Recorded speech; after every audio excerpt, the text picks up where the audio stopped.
Hello, welcome.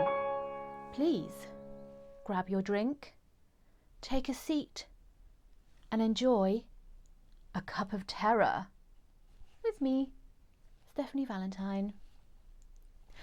Hello, welcome. Before I start, can I just say thank you so much to all of the lovely people that sent me really nice messages. I'm so sweet, and I'm so pleased that you guys are enjoying this series so far. I know I've only done one, so let's hope the rest are just as good. But I was so nervous. I was so nervous about sharing that. I don't know why. I wasn't really nervous about the location ones.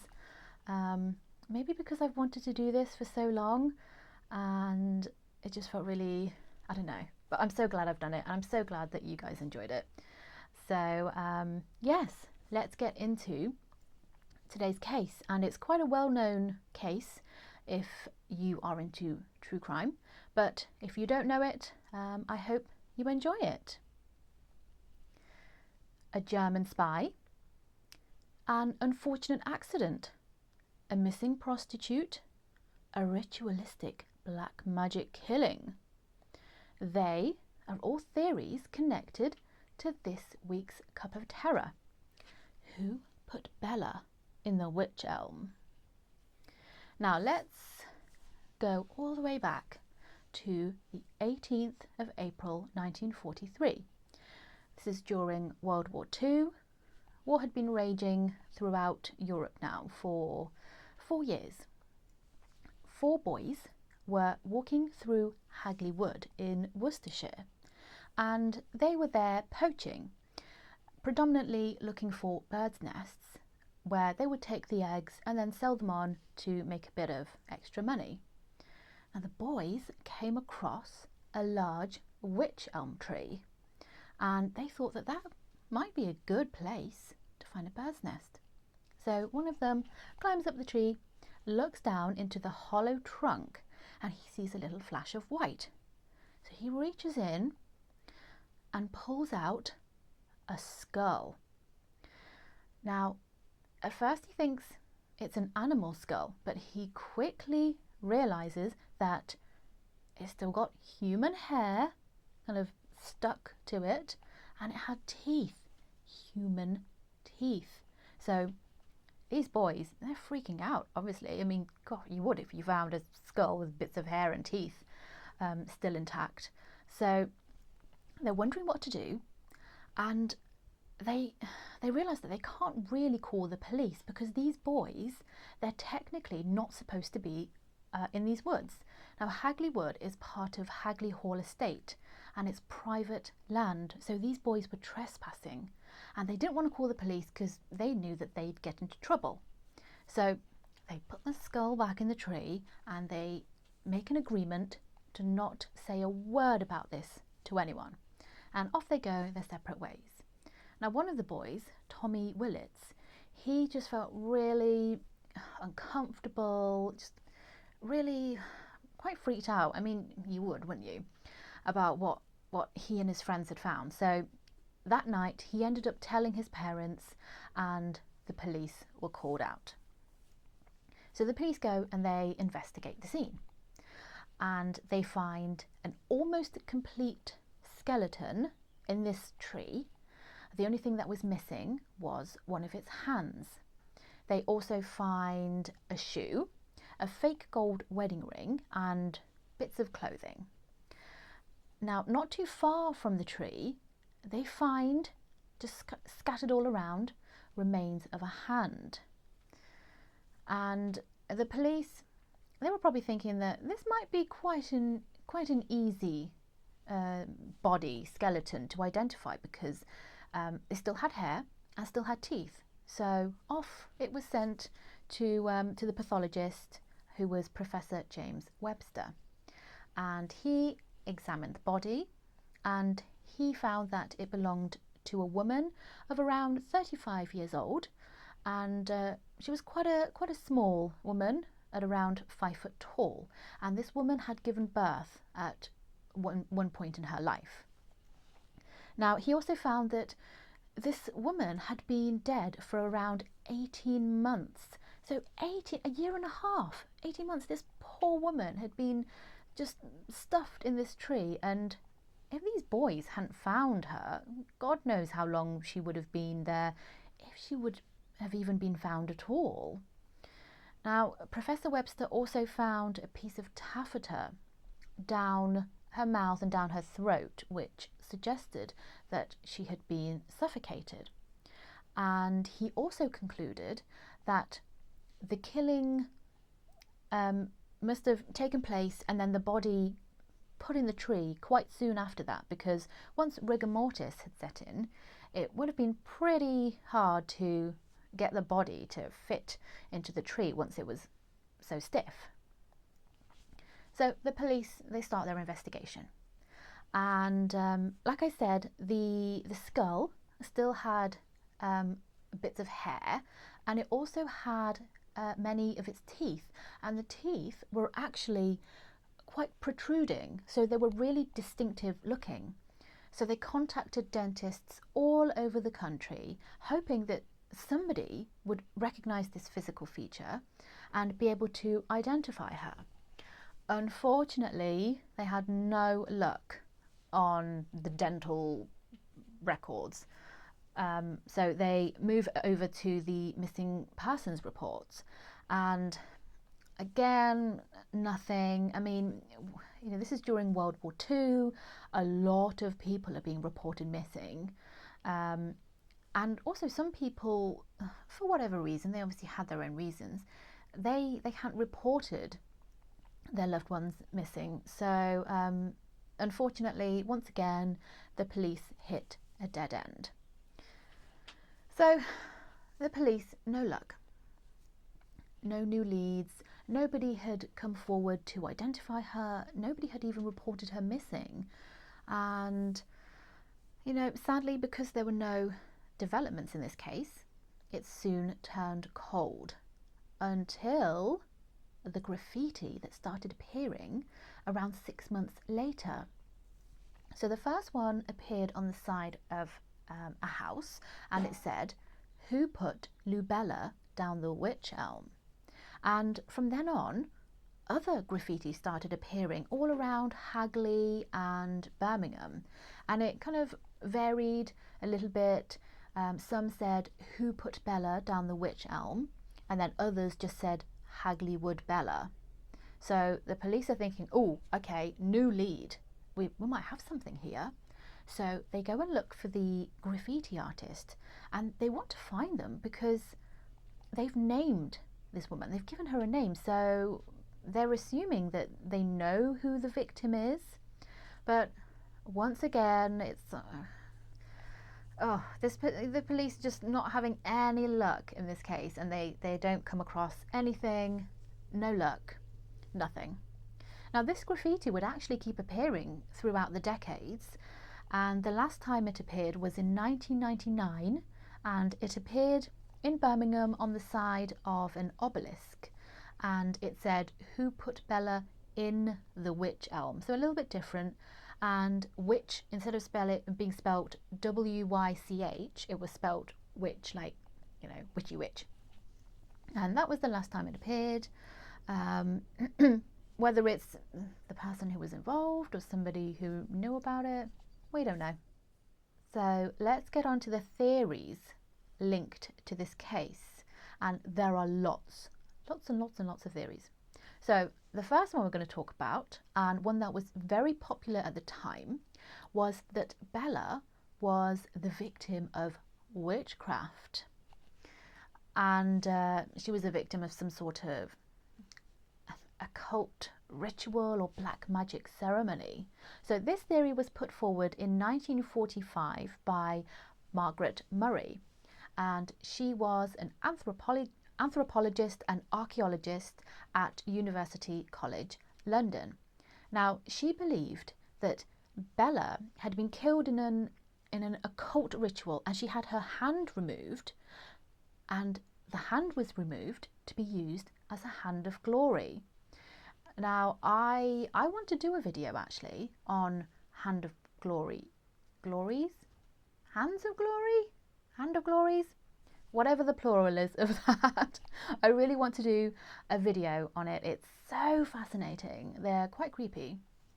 But essentially, they are a dried hand of a man that's been hanged, and then a candle would be made from the fat of the dead man, and then this candle will be like stuck into the hand, some sort of like morbid candle holder, and then the candle and the hand would be used, and they believed that it had mystical powers.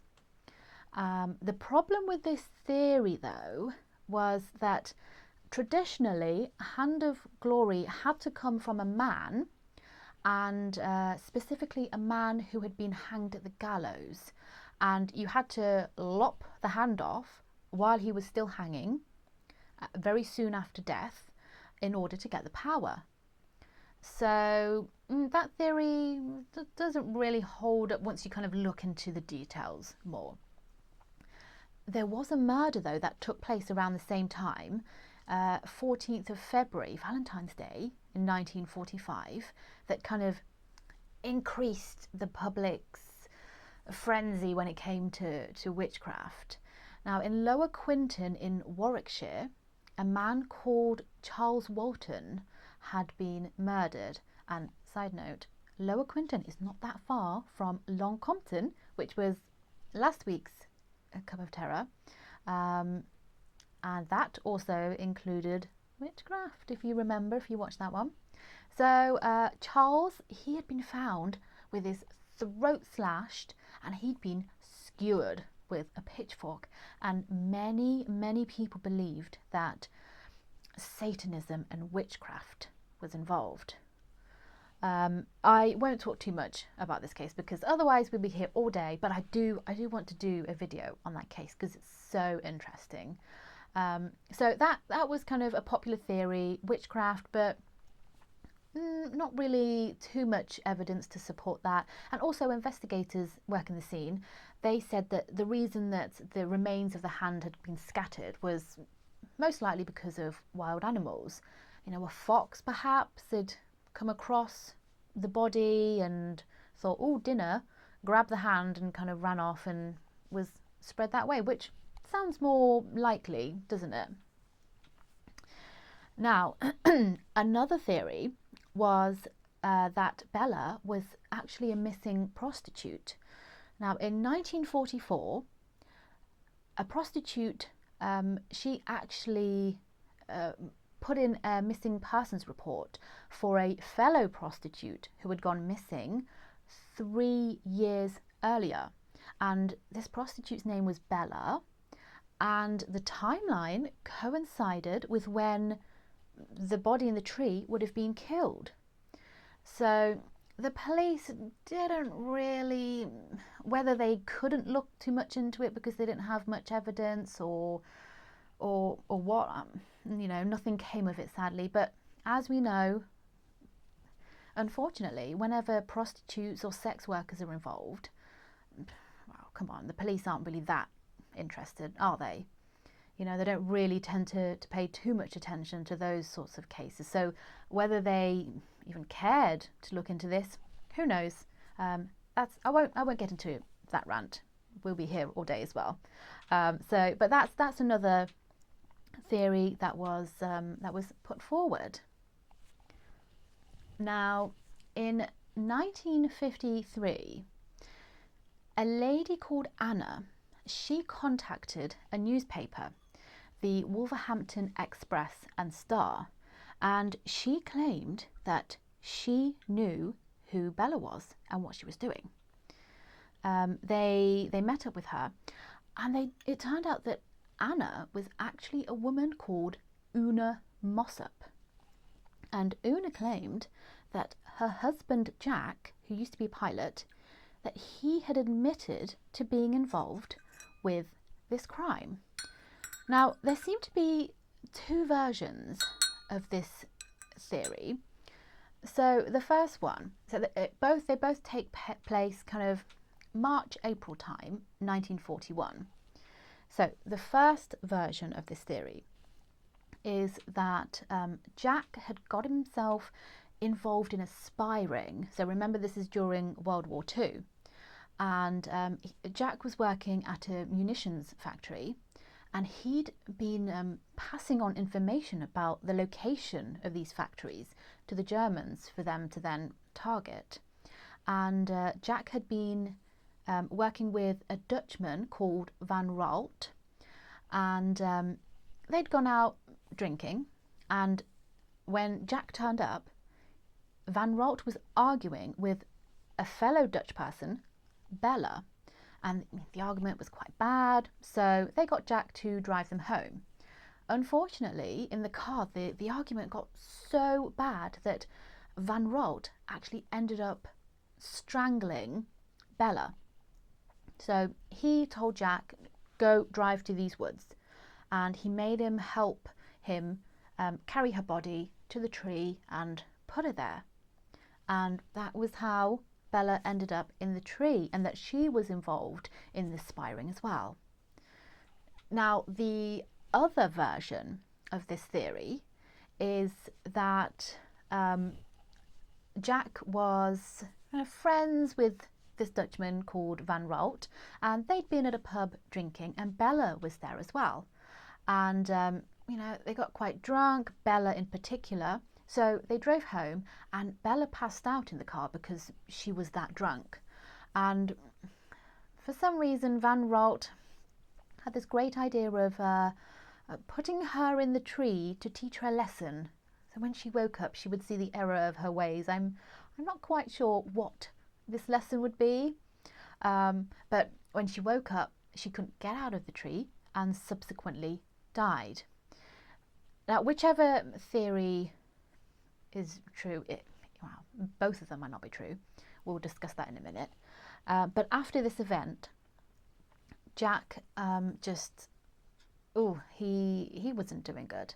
I mean, Jack had always had issues throughout his life, and he'd not been very well. Got a lot of headaches. He'd actually suffered a head injury at some point when he was a pilot. But after this event, he just wasn't doing good at all. He was drinking a lot, getting drunk a lot, and his mental state wasn't doing well. He was slowly descending into madness. He said that he thought he was losing his mind. And he'd also had these recurring nightmares of a woman staring out at him from a tree. Now, poor Jack, he eventually got admitted to Stafford County Mental Hospital, and he ended up dying not too long after, in August 1942. Now, is this story, this claim that Jack made, is it true?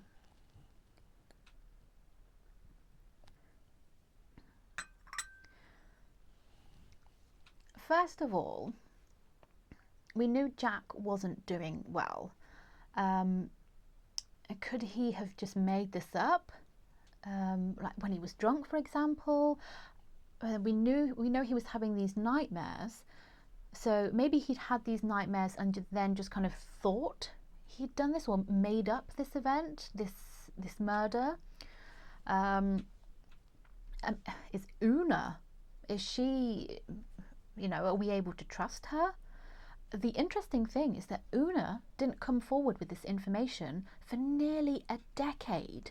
So nearly 10 years later, and it's like, well, why didn't you come forward? And she also claimed that she knew nothing about a woman being found in a tree. She'd not heard of this case, which is quite unlikely because it was really big. It was really well known. It was, kind of reported on nationally. So is it likely that she wouldn't have even heard of it? Is it something where she did hear it somehow, and then over time just thought it happened to her? That sort of thing when you kind of watch or you hear something, and then years later you think that it's actually happened to you. It's a part of your own life. I mean, Jack and Una, from the sounds of it, their marriage was not good, and could it be payback? Perhaps. Many people don't really didn't really believe Una. Many people don't take her seriously, and they don't think that she's a credible source. Also, I read that Van Ralt was never found. They were never able to find him. So was he even a real person? So that's another well-known theory. I don't know if I believe that one. Then what do I know? But that's a very, very popular one.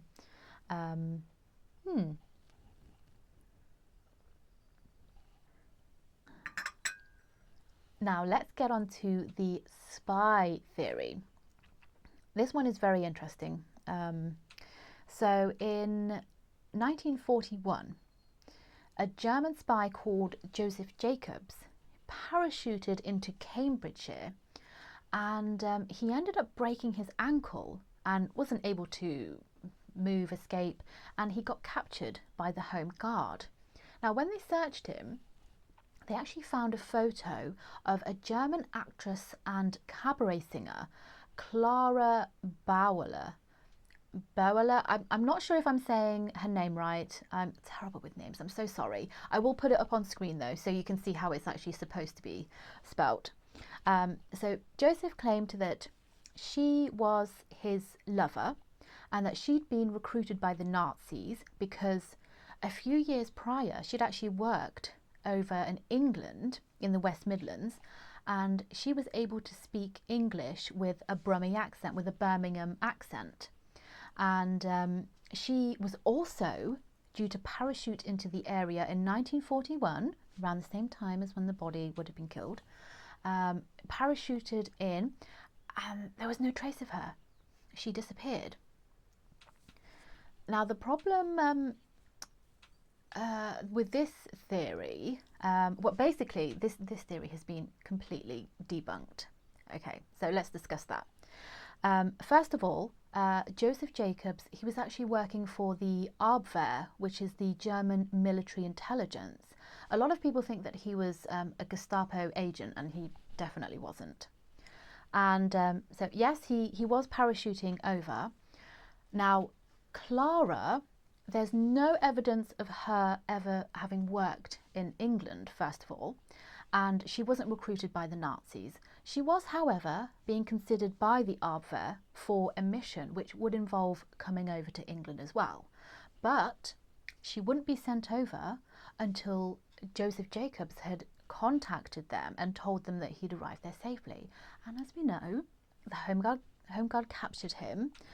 So therefore, it's very unlikely that Clara would have been sent over. Now, Joseph's granddaughter, Giselle Jacobs, she's been doing tons of research into her grandfather's life and story for over 30 years.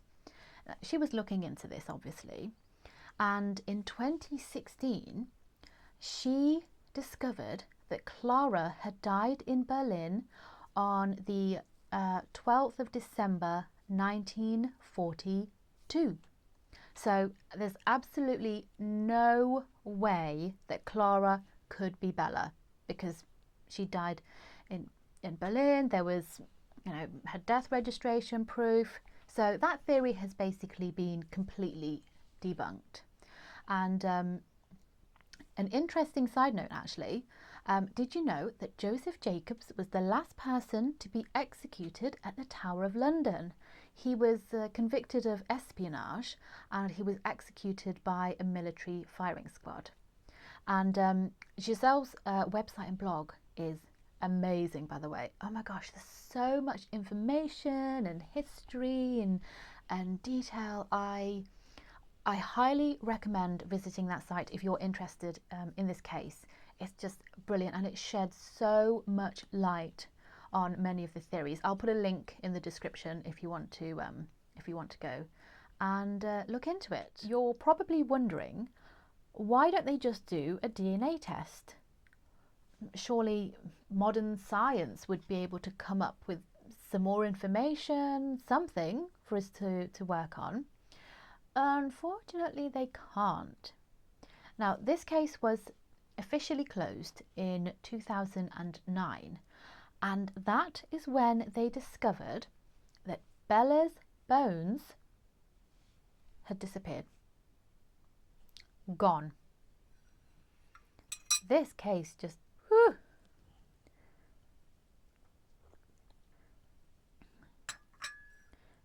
So Professor Webster, the pathologist, he'd done his examination and he'd sent the bones off to a friend of his at the University of Birmingham, and he wanted them to do some extra tests.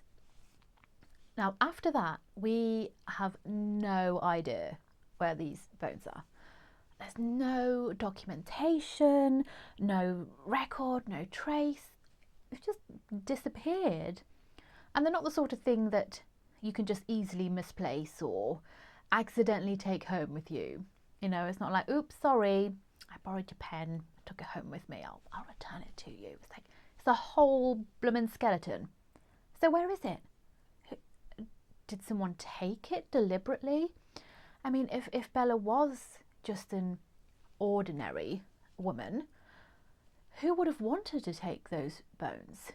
And if she was someone a bit more important, or a spy for perhaps, like, well, this case just, it is just mind-bending. I keep thinking about this. I've been thinking about this lots since I've been reading.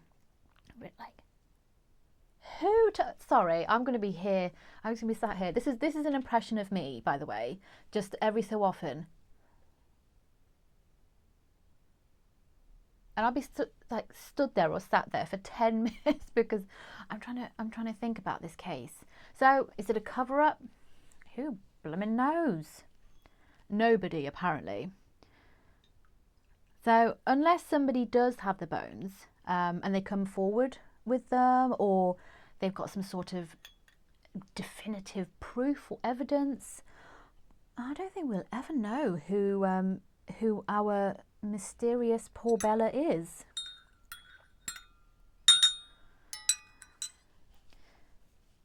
We may have a face to put with the name, though. In 2017, Pete and Alex Merrill, father and son authors, they actually contacted Professor Caroline Wilkinson, who is a forensic anthropologist, and they contacted her to see if she could do a facial reconstruction for them. Now, Caroline actually worked on the facial reconstruction of Richard III, the royal that was found in the car park in Leicester. Do you remember that? That was so good. And that was brilliant, her work on that. So good. So she agreed, but obviously the major stumbling block is that she didn't have any bones to work with. So she was going purely from photographs. So not the easiest task. But she did it, and this is it. Are we finally looking at the face of Bella, this 80-year-old victim in this sad and tragic case? It gives me chills to think that, okay, we may sadly never know who she is, never know her real name, but are we finally staring at her face? It's just incredible. Oh, yeah. So this is what Caroline believes that Bella looks like. As I said, this case it's closed, obviously still unsolved. Will we ever know what happened to Bella? Probably not.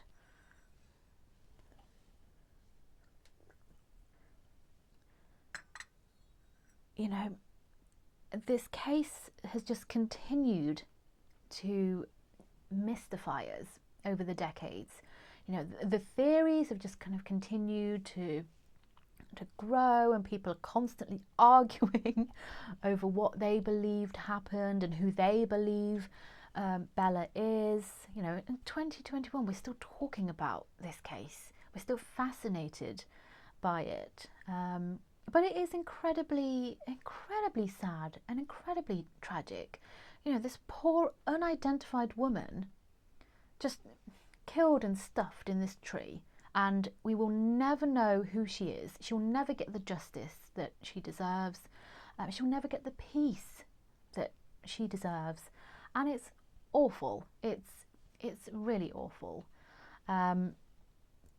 You know, I know people just constantly toing and froing about this case and the theories, but I don't know. For me, it's more that, you know, we'll never know who she is. You know, her name will never be kind of put out there, and she'll never be remembered other than this strange skeleton found in this tree. So yeah, makes me really sad. But it's this case. Oh my goodness, you could read about this case for forever. So much information out there. And it's fascinating to see kind of people's ideas and theories. Obviously, there are a lot more theories. I only talked about kind of the major ones, the ones that are most talked about when you do look into this case. If I talked about all the other ones, we'd be here for hours. But you know, definitely worth looking into this and into the other theories if you are interested. But yes, so that's the sad case of Bella in the Wych Elm. Probably will remain forever unidentified, and it's very sad indeed. So that was this week's case. What do you guys think? Do you believe in any of these theories? Do you have your own theory, perhaps? I don't know what I believe.